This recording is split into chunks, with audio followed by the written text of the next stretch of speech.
On a night that could have become one of the defining victories of their season, the Indiana Fever instead walked off their home court with heavy steps, lingering frustration, and the feeling that something precious had slipped through their fingers. Aliyah Boston's body language told its own story before the final buzzer had even sounded. Standing at the sideline, she engaged in a long, animated conversation with the officials, her expression a mixture of disbelief and contained anger. A few feet away, Kelsey Mitchell, who had just poured in 24 points, tried to catch her breath after carrying a weight she hadn't expected to shoulder. The Fever had been fighting uphill before the ball was even tipped. Their three primary point guards, Caitlin Clark, Sydney Colson, and Ari McDonald, were all unavailable. Clark had been out since July with a groin injury, while Colson and McDonald had both seen their seasons end on the same painful night in Phoenix. In a cruel back-to-back sequence, Colson tore her left ACL and McDonald fractured a bone in her right foot. Losing them wasn't just about depth, it ripped away the team's entire playmaking structure. These were the players meant to dictate tempo, control possessions, and steady the offense when the game tightened. Without them, Indiana had no true floor general, no regular ball handler to absorb defensive pressure, and no one to run the system exactly as it had been designed. Head coach Stephanie White understood the challenge instantly. From now on, every game would require improvisation. An emergency solution. The front office reacted quickly, signing veteran guard Odyssey Sims to a hardship contract. She arrived with barely 24 hours to learn the playbook, meet her teammates, and get a feel for her new surroundings. Thrown straight into the rotation against Dallas, she played 13 minutes, went scoreless, and managed 2 assists against 1 turnover. Much of her time was spent trying to figure out where her new teammates wanted the ball rather than playing instinctively. Just excited. I mean, I know that Indiana is a great organization, and just to be a part of it and just to be here with the great players that I'm going to be playing with, I mean, this is a great opportunity. I'm just happy to be here. What's the most important thing for you in a situation like this to just get acclimated, just to kind of get your feet under you and feel your way around the new spot here? I mean, it's not my first time just coming to a new team and coming in and just being me. The biggest thing is just doing what I do best. Playing defense, playing hard, doing whatever the team needs. Obviously, I know they've been down with the injuries. Prayers up for Sid and Ari. Love them both. But like I said, I'm excited to be here, and I'm not going to do too much. But whatever coach tells me to do is what I'm going to do and have fun and enjoy my teammates. That left only one realistic option to run the offense, shifting Kelsey Mitchell from her natural scoring role into the point guard spot. It was a huge change, both physically and mentally. Instead of catching the ball in space, Mitchell now had to bring it up against full court pressure, initiate every possession, and still deliver as the primary scorer. Dallas knew exactly where to apply the pressure. Every inbound was met with traps and quick double teams, every dribble up the floor contested. Mitchell had to burn energy just to get the ball over half court, leaving her less in the tank for the moments when she needed to score. A relentless pushback. Despite the circumstances, Indiana fought. Mitchell hit deep three-pointers, slashed into the paint, and created shots for others. She finished with 24 points on 7 of 15 shooting, 4 of 7 from deep, and added 6 rebounds. Each time Dallas seemed ready to pull away, Mitchell found a way to drag her team back into striking distance. She wasn't alone.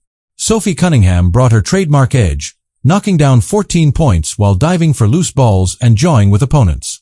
Chloe Bibby, in just 12 minutes, scored 11 points and drilled all 3 of her shots from long range, none bigger than a fourth-quarter 3 that halted a Dallas run. Natasha Howard was a rock in the paint, recording a 12-point, 12-rebound double-double along with 3 blocks. And Boston, battling constant physicality, posted 14 points and kept Indiana's offense balanced when outside shots weren't falling. By the start of the fourth quarter, the deficit was down to single digits.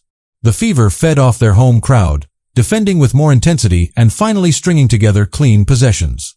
A 7-0 run cut the gap to just 2 points. Every stop, every rebound, seemed to shift momentum further toward Indiana. The final seconds. Then came the moment that would define the night. With 11.7 seconds remaining, the Fever secured a defensive rebound while trailing by a single point. White had 1 timeout left but chose to let her team push the ball in transition.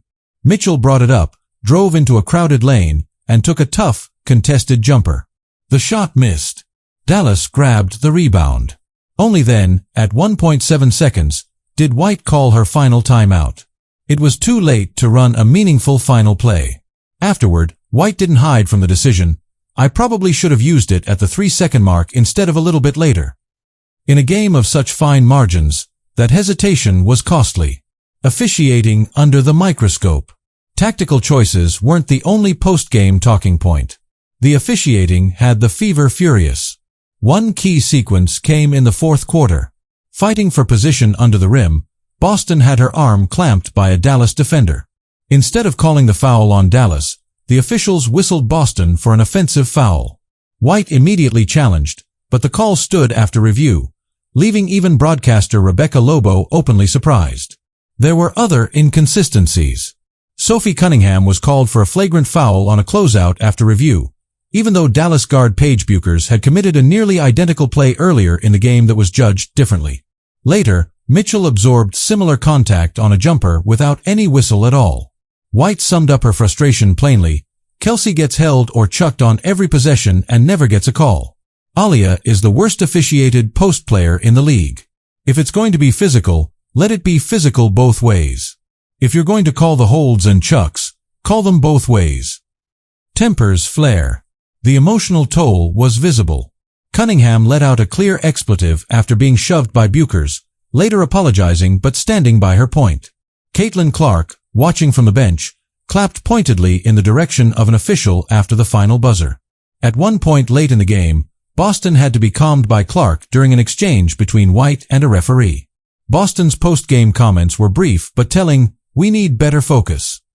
The words carried a dual meaning, part self-critique, part subtle reference to the distractions and frustrations that had thrown them off rhythm.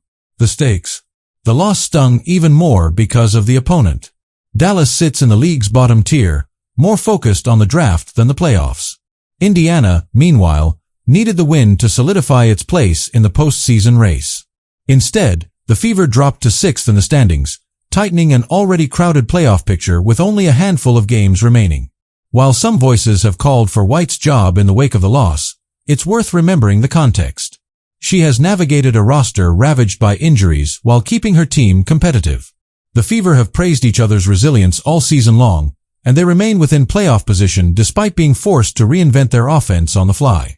Whether this night becomes a turning point or just another missed opportunity will depend on how they respond. They've shown they can fight back against adversity.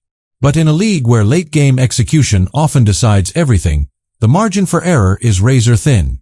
As the players left the court, the scoreboard read 81-80 for Dallas, a number that will linger in the Fever's minds far longer than the crowd's noise. And in the end, don't forget to like and subscribe.